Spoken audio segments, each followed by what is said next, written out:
Can you actually tattoo leather? As a tattoo artist who also works with leather, I wasn't sure at first. But one day, I found myself staring at my tools and wondering, what if I combine these two crafts? I mean, the leather looks pretty much like the silicone fake skin I used as an apprentice over a decade ago. Well, if it was, the video might ended up right at this point. The truth is, it isn't. In every way. First came the question of leather selection. I mostly use veg-tan leather for my leatherwork, though I keep some chrome tan rolls around, just for accents. Veg-tan simply doesn't come in those vibrant colors.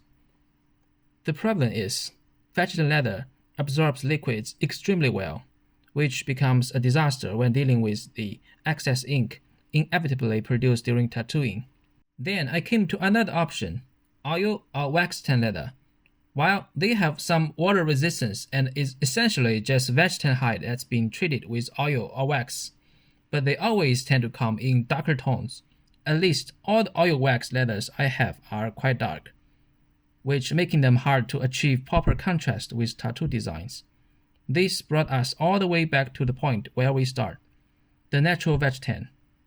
Since this was an experiment anyway, I figured why not start with the most challenging material. If I could make it work here, other types should be more manageable, right? As to designs, the most common approaches fall into two categories, acrylic painting and the traditional tooling, or a combination of both.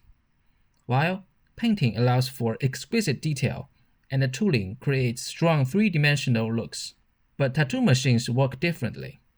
They are pushing pigment into the material or skin with needles. I realized this method wouldn't outperform those established techniques in their specialties. Therefore, I decided to return to styles inherently suited to tattooing, like the American traditional style, with its bold outlines and solid colors.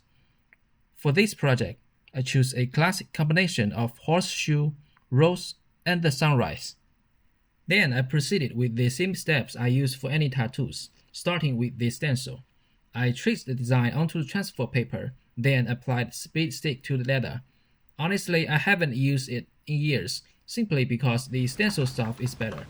But I had a feeling the water-based solutions just won't cooperate with veg-tan leather. You can see in the footage how the leather darkened dramatically when applying the speed stick, a bit nerve-wracking in the moment, but luckily the transferred result came out good. For this project, I ran my backup coil liner with a round 5 liner needle configuration to optimize penetration capability. Throughout the lining process, I discovered 3 key factors. First, constant Vaseline coating was essential to control ink spread. Second, veg-tan leather absorbs liquids extremely fast. I had to keep dipping back into the ink cup every centimeters, which felt irritating compared to working on the real human skin. Finally, every outline needs to be done in one pass. Any touch-ups later will only make it worse. So, take your time and don't rush it. Once the outline was done, the result actually looked pretty decent. Unlike brush painting, the tattooed areas create a striking textural contrast against the intact leather surface. Encouraged by this, I decided to push further, packing some solid color into it. When it came to coloring, things really went off the rails. Well, the process itself wasn't a real issue. The true challenge was cleaning. With human skin, I can always wipe off excess ink using distilled water or green soap solutions. But none of these works on leather. Even with constant Vaseline application, the thicker colored inks caught them much more easy to blend with the Vaseline. Worse still, those areas that had been done kept absorbing excess ink. Once they're in, there is no going back, gradually darkening the entire piece into a muddy shadow. This left me deeply frustrated. What should have been a 1-hour session had stretched to 3-hour mess. But remembering how clean the outline had turned out, I decided to give it one more shot. After this color catastrophe, I decided to simplify my approach.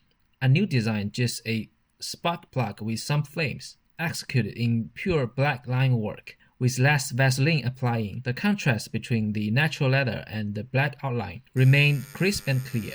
Within seconds of finishing the outlines, I was tempted to add some light shading to the spark plug and a quick orange and yellow coloring to the flames, until the memory of last time's color disaster flashed before me. Then I chose to leave this project right at this stage. Sometimes the smartest move is knowing when to walk away.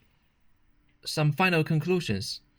While this was a cool experiment, it wasn't particularly enjoyable. I wouldn't recommend it, especially for someone not so familiar with tattoo machines, as it's likely to waste a good piece of leather. However, if you know tattooing or have a friend who does, here are some key suggestions. First, choose light-colored chrome tan or oil/wax tan leather, and always start with scrap pieces. Second, keep your design simple, ideally sticking to linework tattoos. Okay, that's it for today. If you enjoyed it, please don't forget to hit the subscribe button. Thanks for watching. Wish you all happy crafting and see you in next video. Bye bye.